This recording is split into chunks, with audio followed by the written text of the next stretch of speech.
Čárašník, jo. Máš to tady nějak připravený, aby jsme to nemuseli listovat? No, ale Pepo, to je spontánní, jako rozumíš.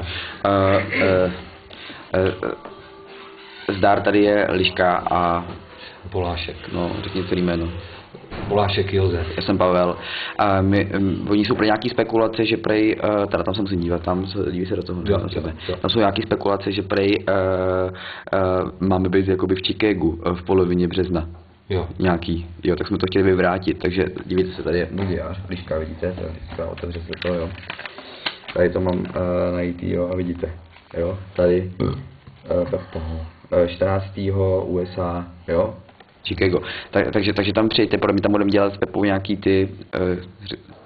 Budeme tam dělat legraci a přiletíme tam letadlem. Kulturu, přiletíme tam letadlem. A takže se tam uvidíme, jo, teda.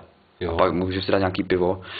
A kdyby tam byly nějaký holky, tak my máme s Pepíkem každý pokoj pro sebe s vanou. No. Jo, to jenom kdyby. A manželky zůstanou doma. A právě. je to ta akce 14.